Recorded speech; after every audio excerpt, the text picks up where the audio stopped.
So, should pro life Christians support legislation that allows for abortion in the case of rape and incest, but would effectively outlaw 98% of other abortions? It's time for The Line of Fire with your host, biblical scholar and cultural commentator, Dr. Michael Brown. Your voice for moral sanity and spiritual clarity. Call 866-34-TRUTH to get on The Line of Fire. And now, here's your host, Dr. Michael Brown. Friends, we are going to have a really interesting, enlightening, eye-opening discussion today. You get to participate. I hope we can sharpen one another, learn from one another, challenge one another in a good way. 866-34-TRUTH, 866-348-7884. You get to weigh in. You get to make your case. As we talk about pro-life legislation, friends, this is not an abstract discussion. This is something that is taking place on a regular basis. This discussion just took place in the state of Indiana. So we'll talk about that in a moment. We'll talk about what happened in Kansas with very different results than Indiana, and also going another direction in terms of how things went about in Indiana versus Kansas and pro-life legislation. We'll talk about that.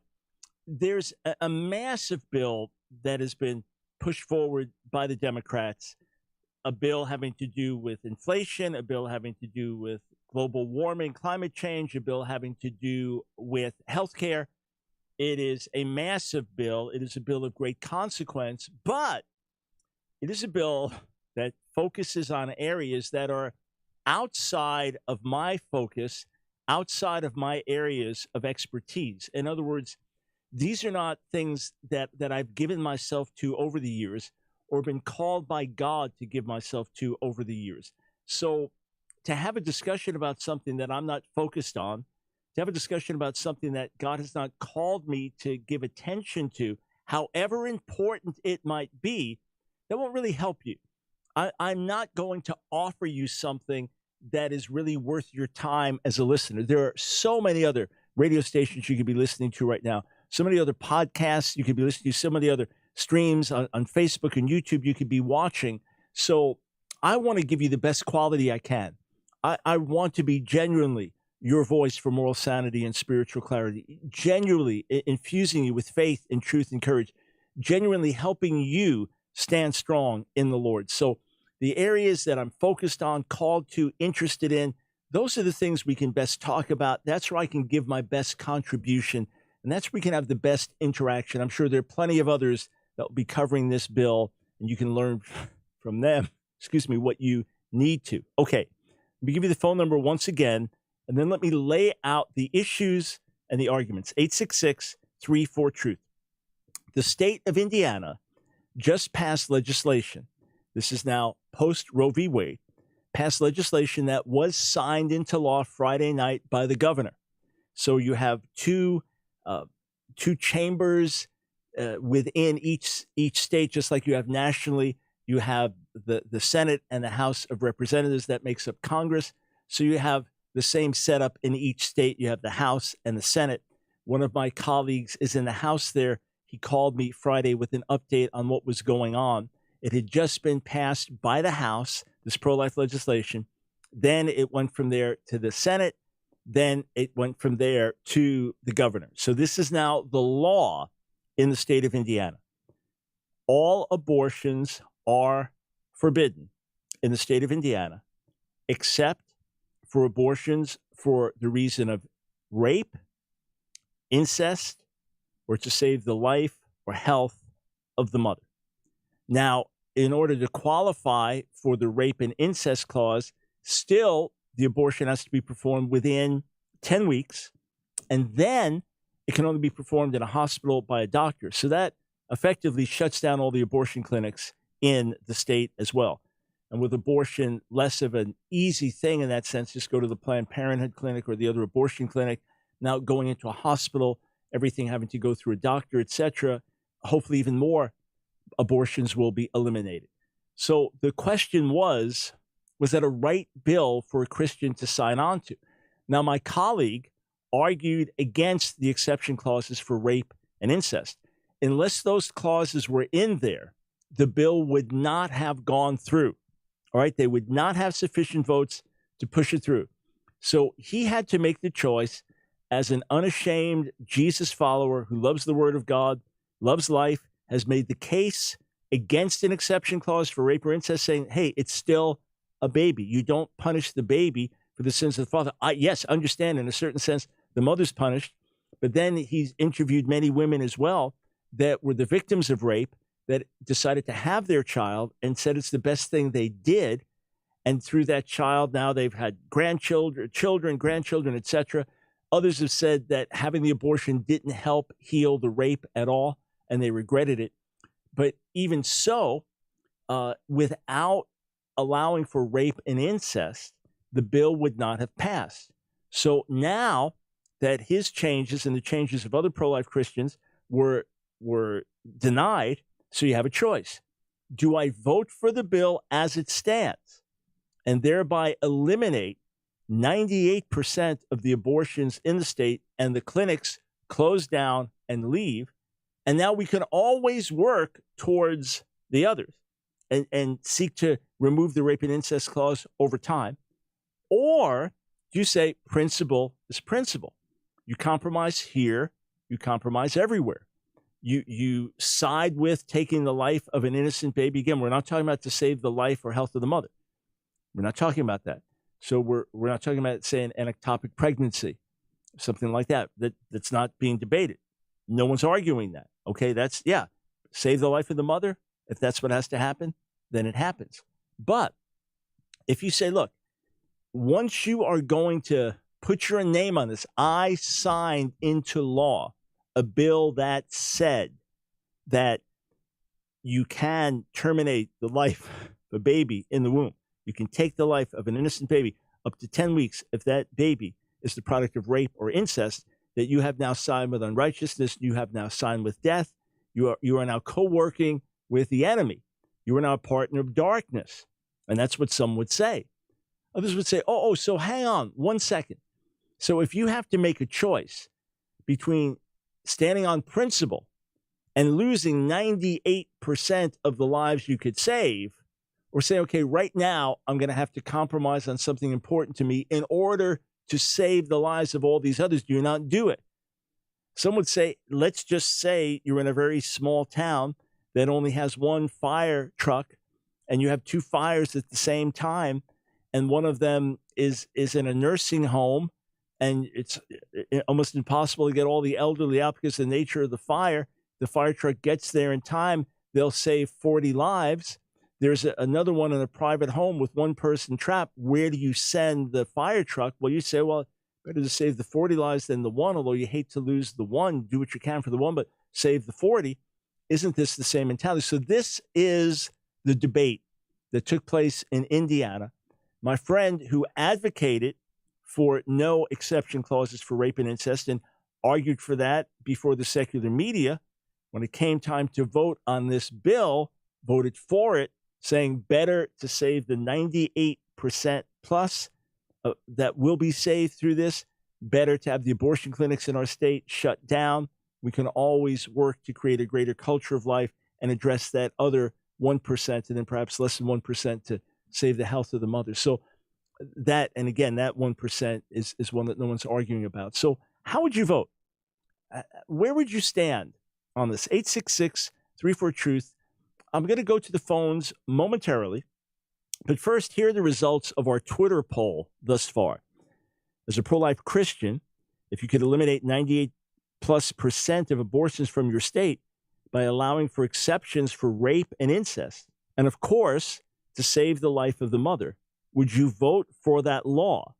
Or would you vote against it because of the rape and incest exception? So as I'm looking at the results here on Twitter, 70.5% said they would vote for it. We posted this, 4 hours ago. 70.5%, so better than 7 in 10, said they'd vote for it. 16.4% said they'd vote against it. 13.2% were unsure. Some really edifying, helpful comments, useful discussion in the comments. So I'm going to interact with some of those comments as well. But let's go straight to the phones. We'll start with Emily in Western Minnesota. Welcome to the Line of Fire. Thanks for calling. What's your take? Hi, thanks, Dr. Brown. I just wanted to say, my husband and I appreciate your ministry so much. So just that being said, honestly, personally, I had my son when I was 16, so I know about the situations like personally. When I found out I was pregnant, I didn't even have a thought about abortion, but both my boyfriend and my dad, they pressured me really heavily. So I stood by my conviction, and luckily my mom was there to back me up on that. But it even got so bad that my dad threatened, prison time for my boyfriend and everything. So I think we need to keep in mind that there are women out there who might not want to have an abortion, but they feel pressured. Yeah. So we need to see the women that are having abortions as victims too. But as far as voting, I would vote against it because I think that we shouldn't compromise at all in this regard, because I think when we declare that life is precious, we need to stand by that, and we need to set the tone, because I think that's how we ended up in this position in our country. We've continued to make compromises in order to accept some good, but if we're ever going to make a change long term, we need to eradicate the evil. Got it. And we need to stand by that decision. Right. So not the incremental approach, but the all or nothing because of the principle. All right, friends, you get to interact on this 866-34-TRUTH. Emily, one quick question. So your firstborn, how old is your child now? He's 17 now. 17. How did your father feel after he was born? Almost immediately after he was born, the first time he held him, he fell in love with him right away. And I think in the case of rape and incest, we need to understand that two wrongs never make a right. And when women are raped, they're hurting, but that hurt can be healed by Jesus. That hurt is temporary, but the pain from abortion lasts a lifetime. We need to stand by these women and be strong, and we need strong men to step up. And we need strong women, too, to step up and say that this is abuse on women, it's abuse on children, and it's abuse on men. You know? Yeah, Emily, thank you for being so articulate. Thank you for your example and your comments, and for you and your husband, your kind words. Much appreciated. All right, do you agree with Emily about the vote or not? You get to weigh in. 866-34-TRUTH.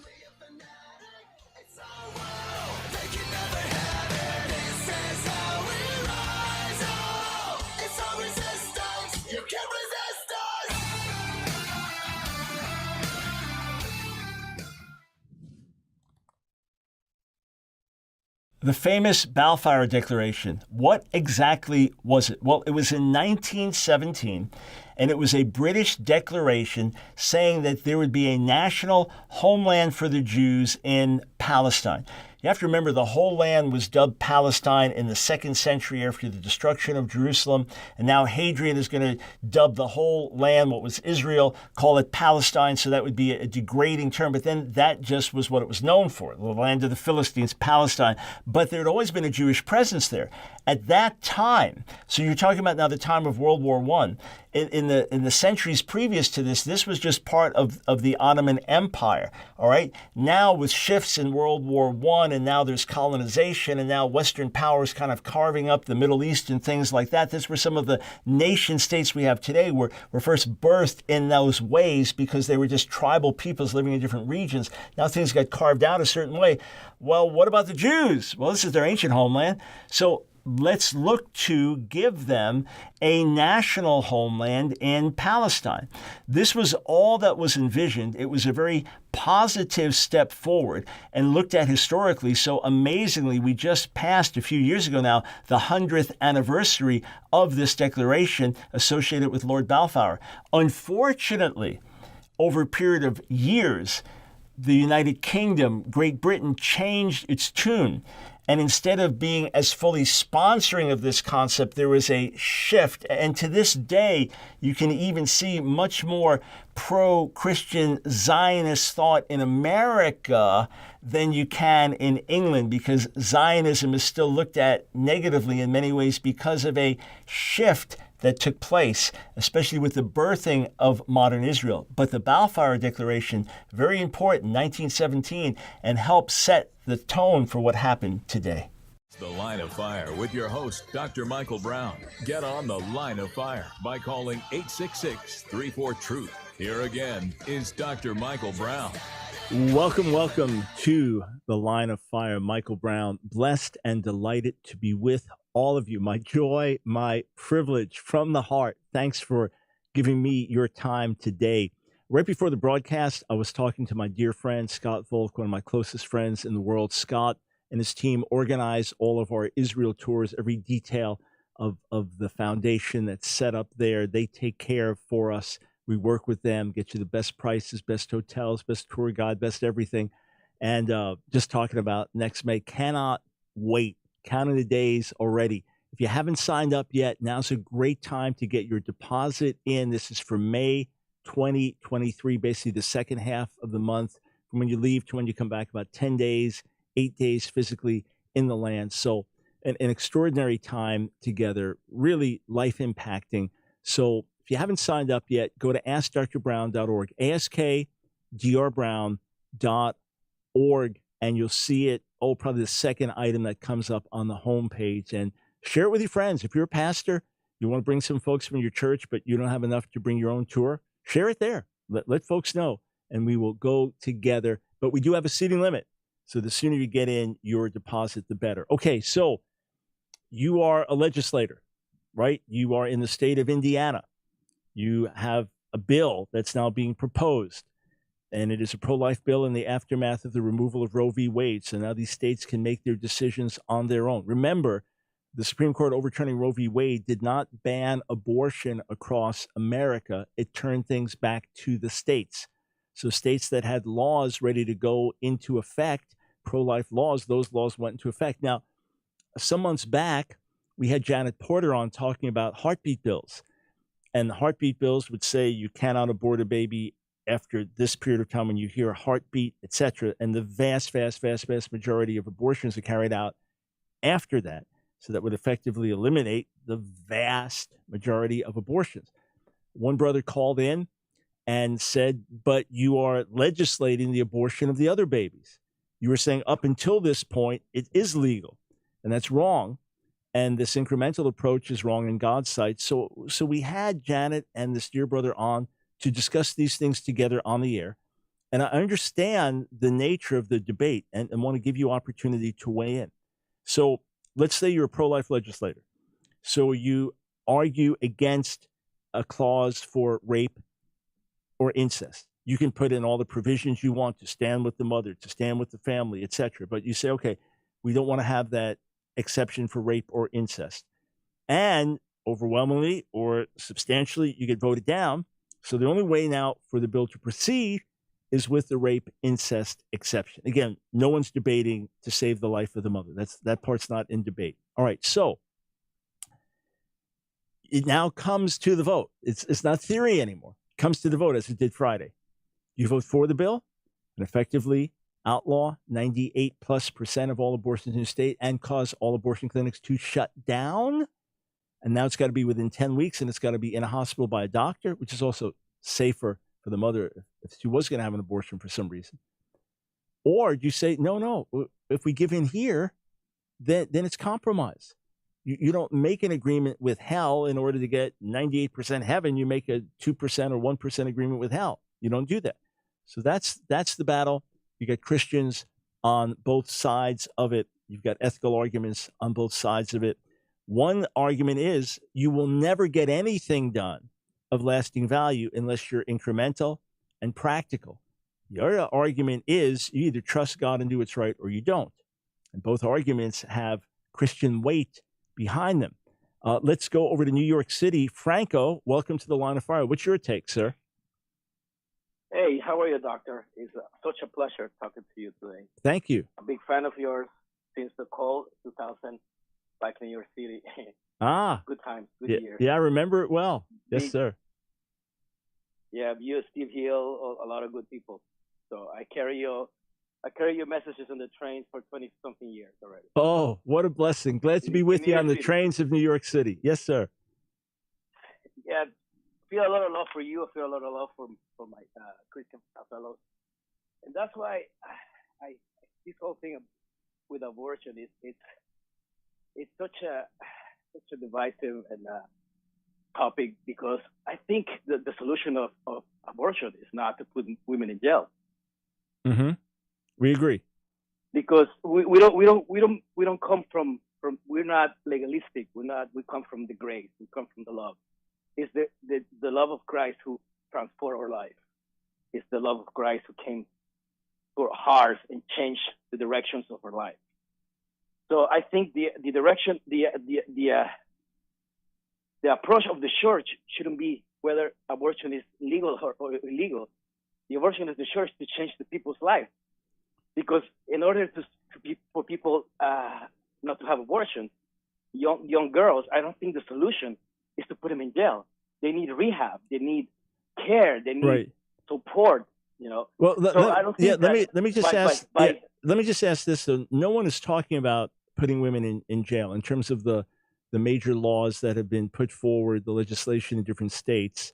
You may hear someone talk about that here and there, but those are not emphases of these laws. And obviously we have to have certain laws in society. You know, we want to change people's hearts, but we have laws against murder, against stealing. But in this particular case, sir, if you had a vote and there was one clause that says, okay, no abortions except for the case of rape and incest and saving the life of the mother, would you vote for that, or would you say, no, in conscience, I can't? What would your decision be? Well, my decision would be leave it to the women. You know, I mean, because it's not up to me to make decisions for people. It's up to me to create a character for people to make good decisions. But I can't make a personal decision for that person, because you know, it's only that person that is going to go through whatever decision she's got. That woman has to go. All right. So yeah. Let me ask you one other question. Do you agree that we should have laws that it's illegal to drive a car while drunk? Well, yeah, but that's different, because that's not a personal.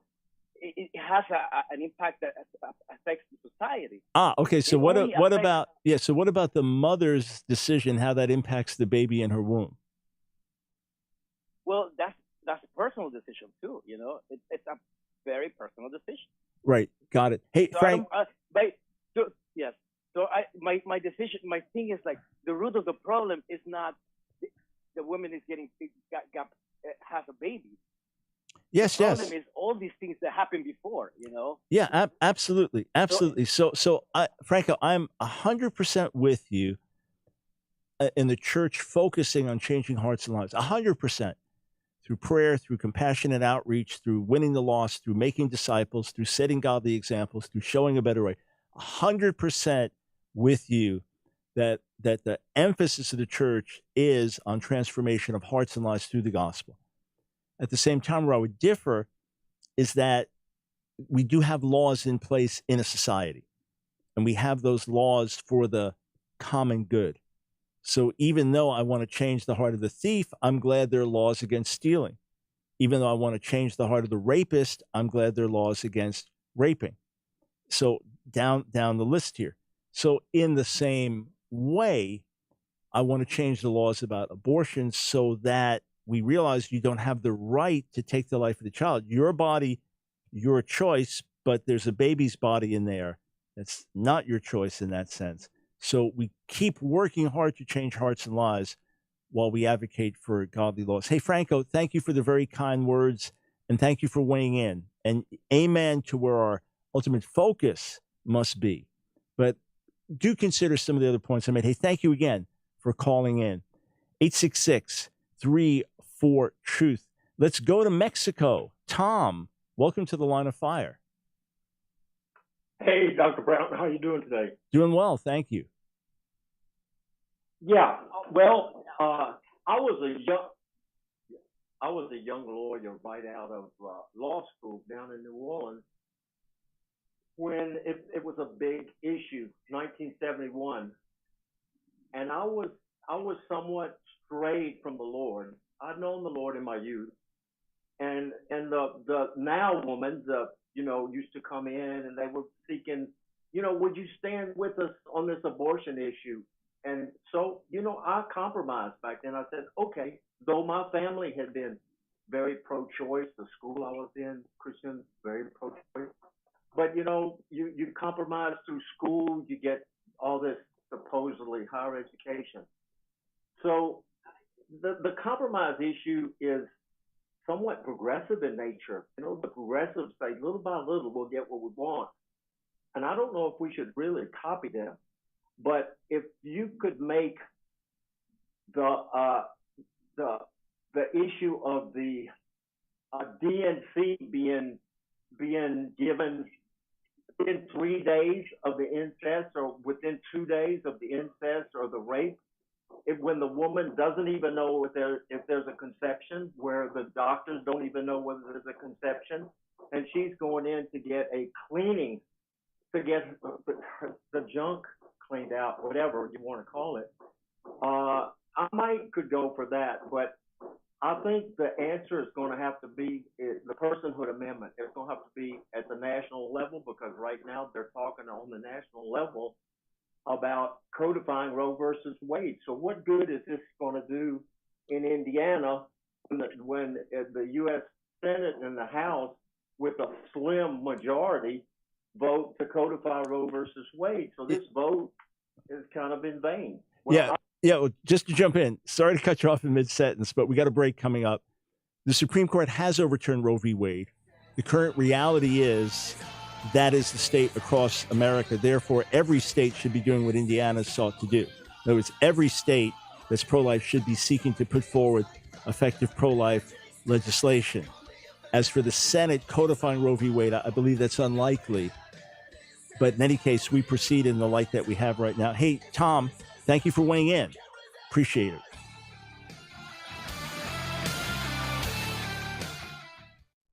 Dr. Mark Stengler is a personal friend. He has been voted Doctor of the Decade, called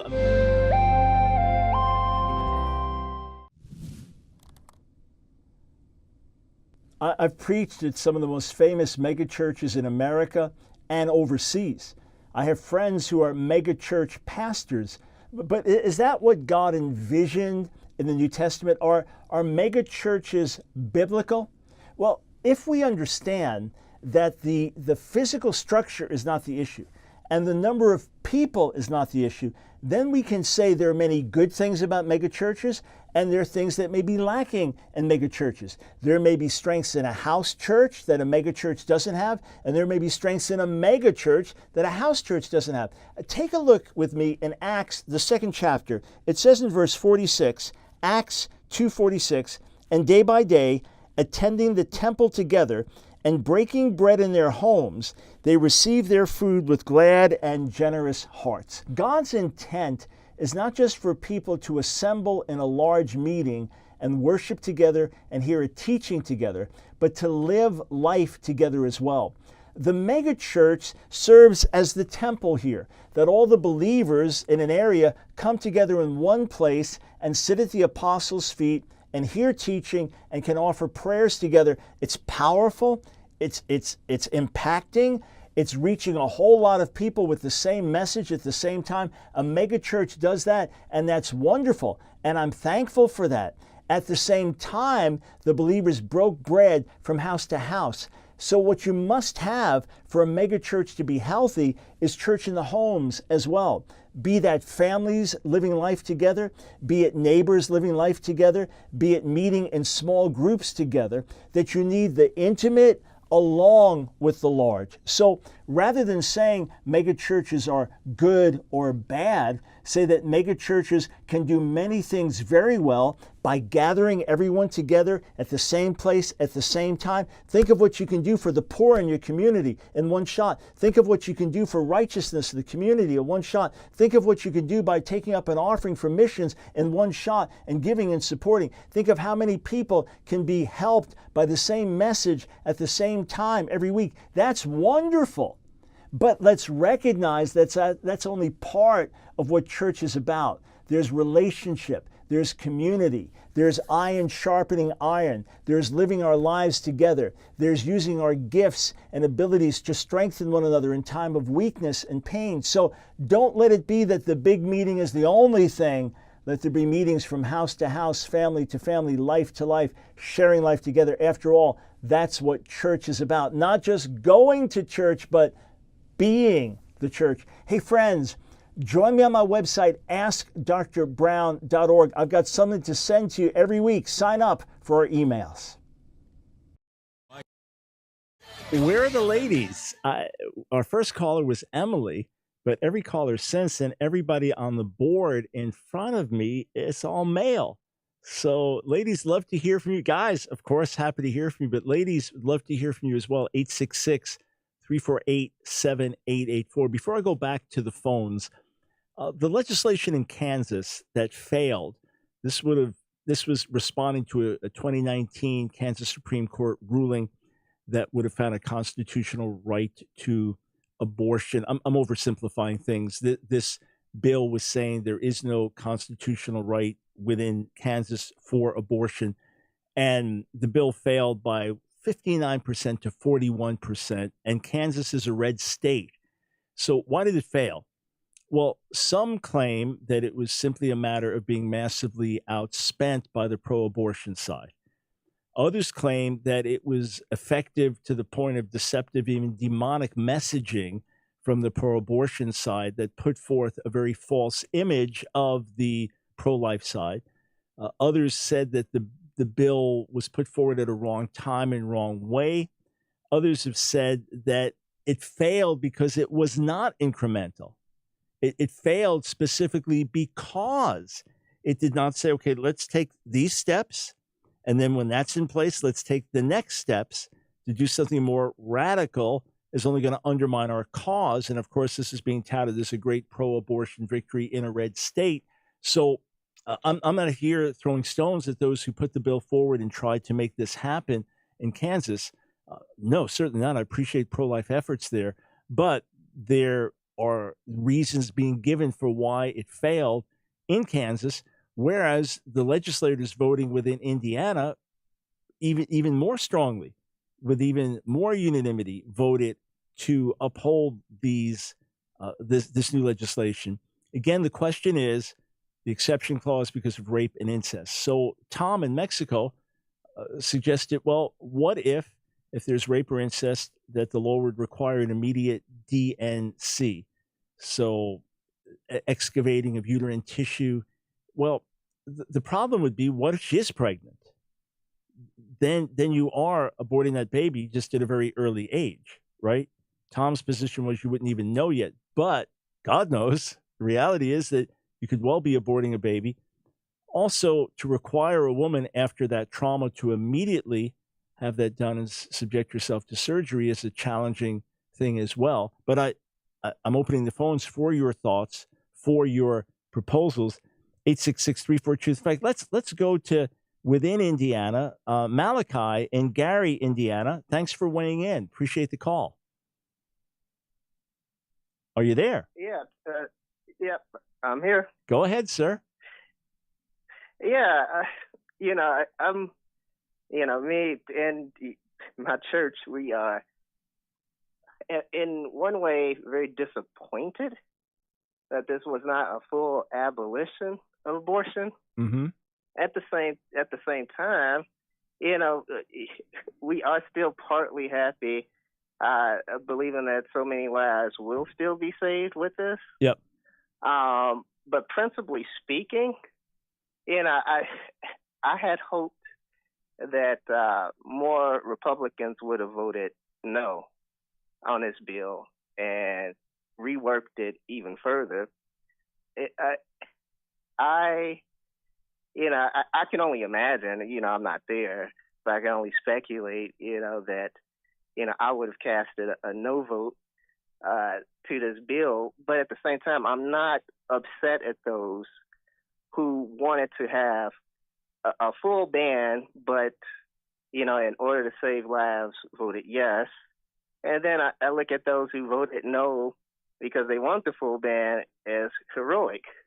So I can understand. Got it. The frustrating thing, though, is the opposition wasn't mainly Democrats on this; it was other Republicans, who insisted on these exceptions, and it's frustrating. Got it. But But so you yourself, the gospel. yeah, you yourself, as you said, Malachi, you yourself, if push came to shove, you're a legislator, so you advocated against the rape and incest exception, and you lost out. Now the bill's being put forward to vote on principle. You would have voted no. Right. But I still understand those who want the full ban and voted yes anyway. All clear. Hey, Malachi, you covered a bunch of sides of the issue there, and thanks for wrestling with this and thinking about it.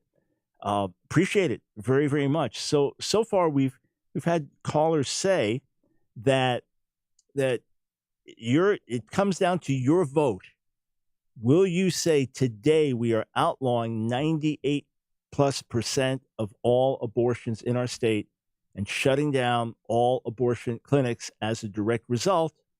Or will we say to do that means to compromise, and we will vote against this until we get the everything that we believe is right?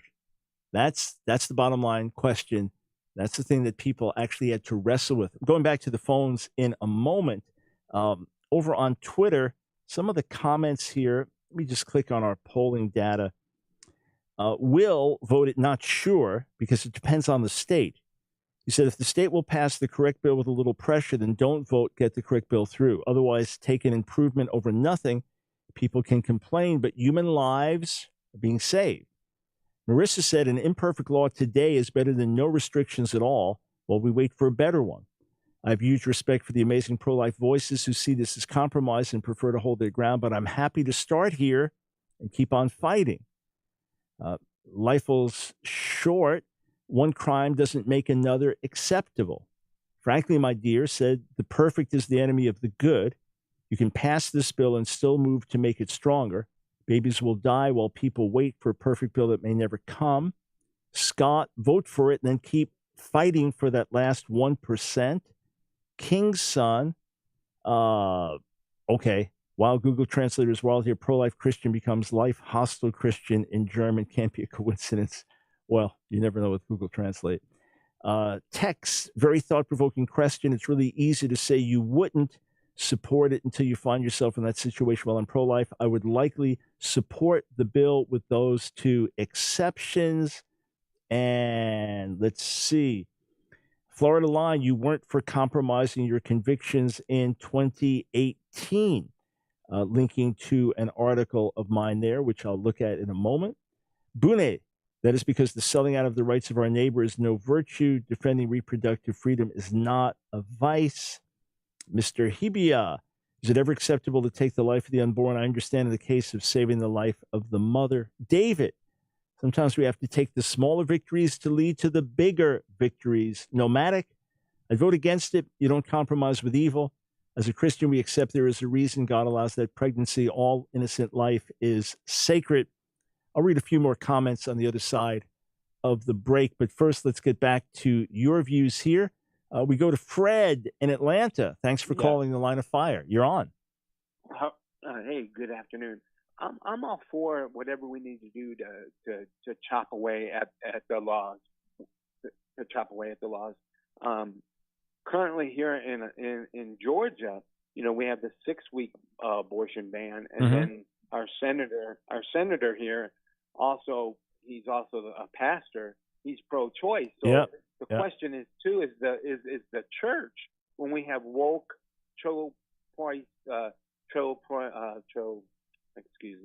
pro-choice pastors, that's the issue too.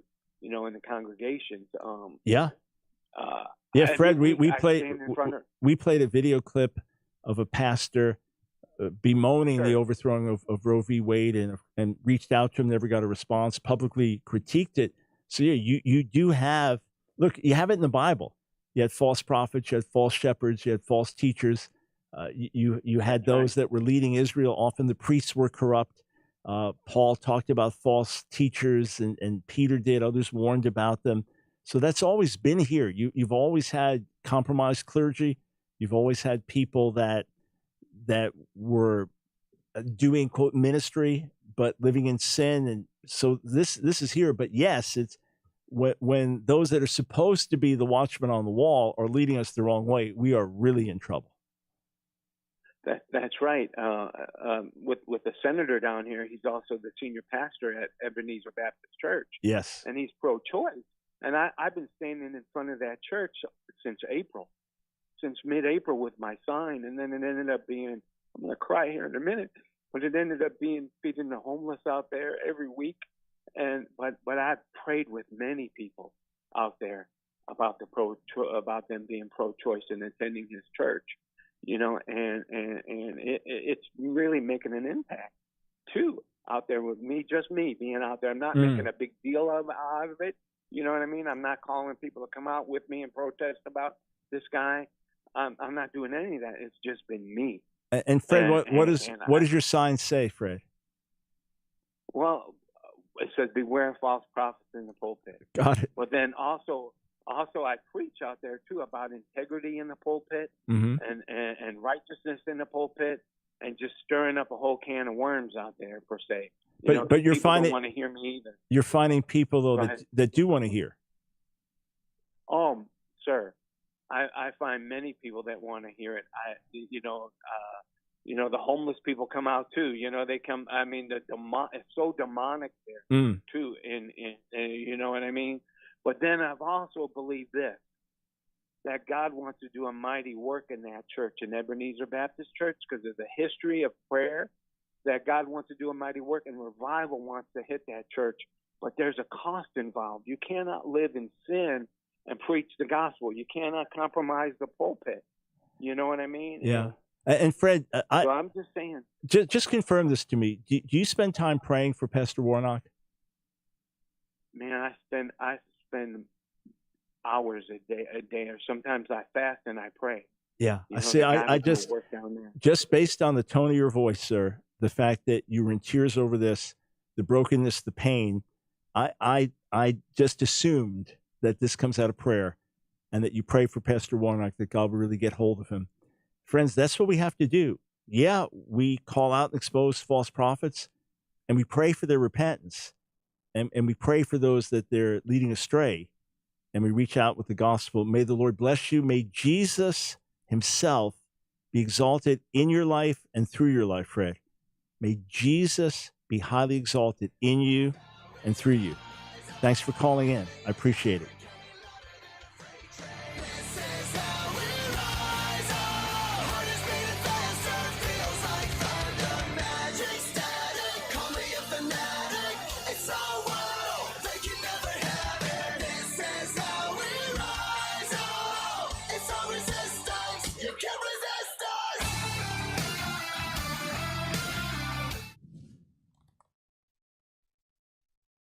Is there such a thing as Jewish birthright? When it comes to the land, there are these birthright tours, and Jewish young people go on these. What's it talking about? All right. Since we understand that Israel is the ancient homeland of the Jewish people and the only homeland on the planet that God gave to the Jewish people as a lasting homeland, and since the restoration of Israel as a Jewish homeland in 1948 remains now a very, very important issue for Jews around the world, there are now more Jews living in Israel, say, than living in America. And just about as many Jews living in Israel as in all the rest of the world combined. This has not happened for millennia to have this situation. So, under the law of return, any Jew, if you have a Jewish mother, you can return to Israel and get citizenship. Now, they'll say, well, if you haven't converted to another religion, then they'll claim Jewish followers of Jesus have, and the religious Jews will try to keep us out. But otherwise, the understanding is if you're a Jew, right? So by rabbinic Judaism, if your mother's Jewish, if you're a Jew, then you have a birthright and the right to return to the land and live there and get citizenship. And there's a really interesting verse in Psalm 87, verse 5. It says this: of Zion it will be said, this one and that one were born in her, and the Most High himself shall establish her. So even saying there's something special if you were born in Jerusalem. There's something special about that. and it was the chosen city and where God would reveal himself. But for Jews worldwide, the concept is, if you're born a Jew, then you have the Jewish birthright, the right to return and get citizenship in the land of Israel.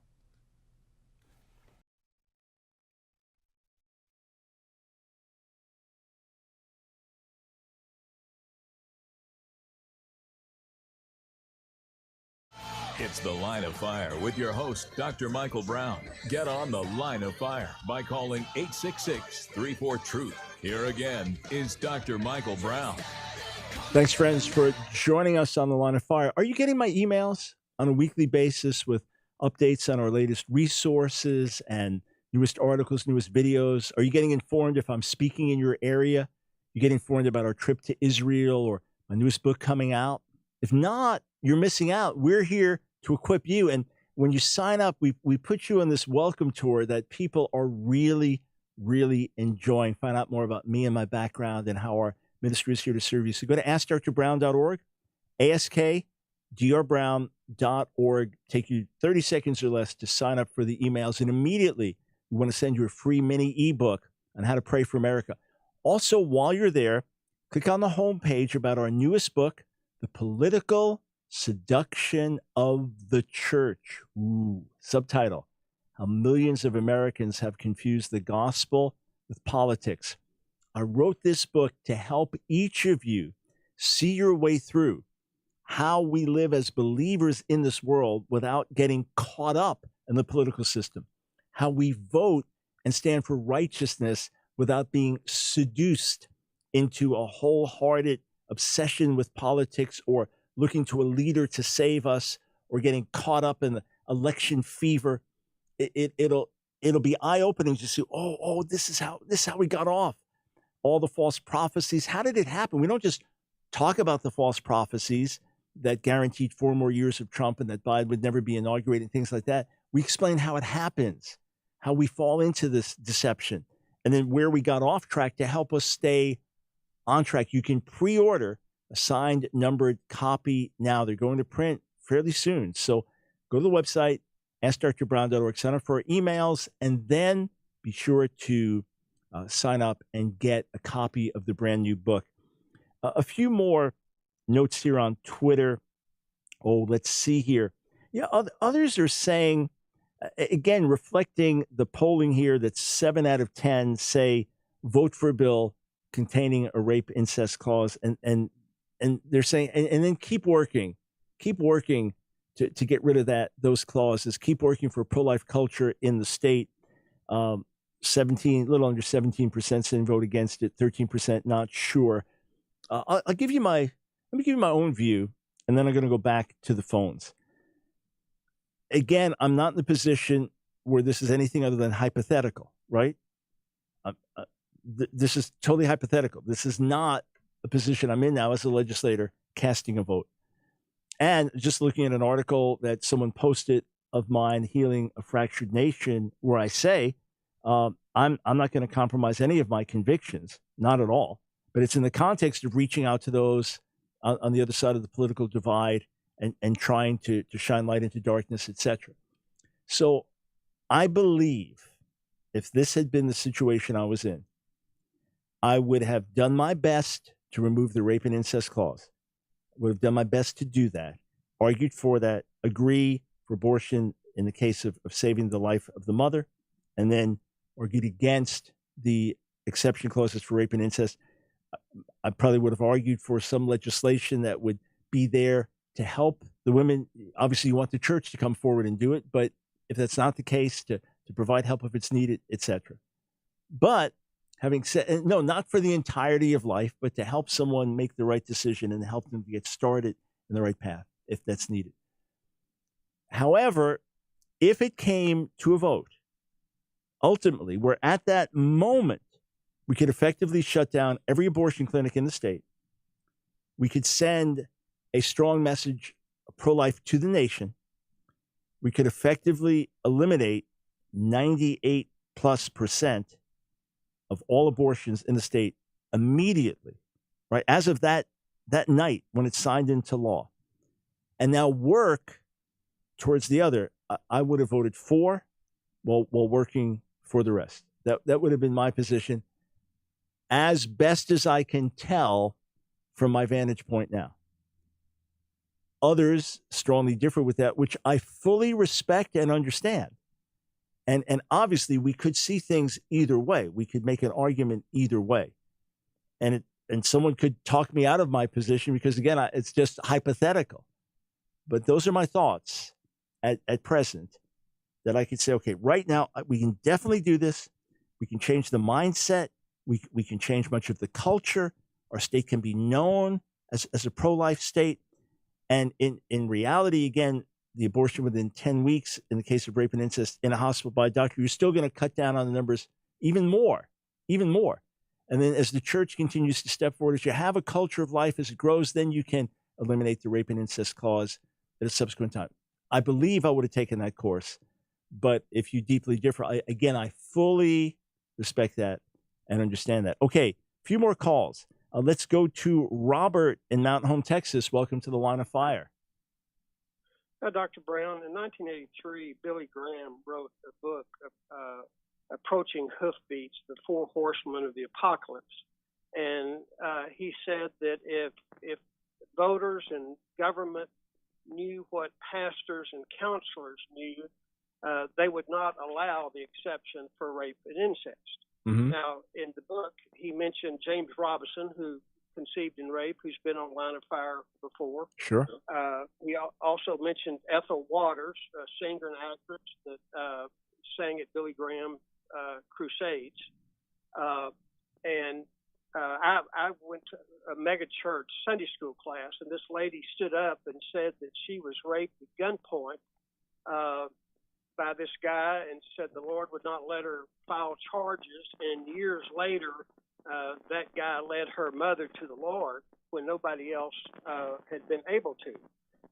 Secondly, on incest, I had always thought that any incestuous conception resulted in a child in a permanent vegetative type state, so the mother was faced with a lifetime of caring for the child, or the state was responsible, or the church was responsible. Now, that is not true at all. A lady, if you'll do a search on Lena Marcella Medina, she was raped by her dad at 5 years old, and she carried the child. The child lived. Wait, hang on. You're saying she got pregnant at 5 years old? Yes. Are you sure? Google it. That's why I said do a search. Lena Marcella Medina. I just sent you forwarded the email. I thought I'd sent it weeks ago, but right. Anyway, but let me just jump in. No one here on this broadcast, none of the callers, for a split second, are saying there should be an exception clause for rape or incest. We're all against it. We all totally oppose it.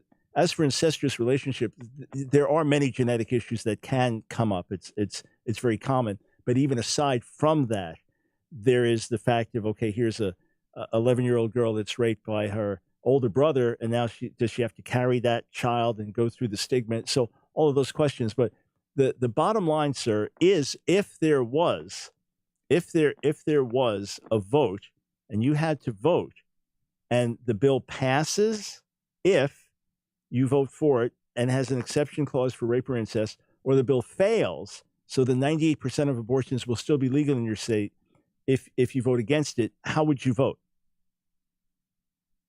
Well, my point is there was a time, as a pro-life activist older than you, for 40 years, there was a time I had I'm not sure I had the spine for rape and incest. But given the knowledge that I have now and the science of what I have readily available, I have the spine for rape and incest, and I think anybody else, if they looked at the facts... Right, Robert, right. No, with all respect, sir, all the pro-life leaders I know that I've worked with for years and years and years, every one of them is against a clause for rape or incest. Everyone is against it because that's a baby in the womb, and you don't punish the baby for the sins of the father, all right? So you work with the mother to help her, and you believe that working with the mother ultimately she's going to be glad to have that child. By the way, James Robinson is one of my dearest friends on the planet. Jerry Hill, the wife of late evangelist Steve Hill, one of my closest friends back then, and the greatest evangelist I worked with here in America. Steve's wife, Jerry, was conceived in rape. We've had folks on the air to talk about that. They were conceived in rape. So we understand the value of every life, every single life. And we know there are people that God's used and blessed that were conceived in incest. So we're not arguing for a split second for the morality of the rape or incest clause. That's never been the debate on the show. All right? Never been a debate with me because that's still a baby in the womb. Question is, if you could stop 98% of all other abortions today while working to eliminate the abortion clause for rape and incest, would you do it? Or would you say, no, that would be a compromise of my conviction? Again, there's an argument either way, a Christian argument either way. And it's one where we need to hear each other patiently and pray and avoid sweeping accusations, name calling, you're partnering with Satan, things like that. All right, which no one here said, but others have been told that. And let's do our best to hear each other out, understand the position. And I fully understand the view that says I could not sign, because in signing, I would be saying yes to the rape and incest clause. I fully respect that and understand it. Fully respect it and understand it. I think there needs to be understanding for those who said, let's get a massive saving of life today and work to save these other lives tomorrow. Hey, friends, thanks for the discussion. We'll be right back tomorrow.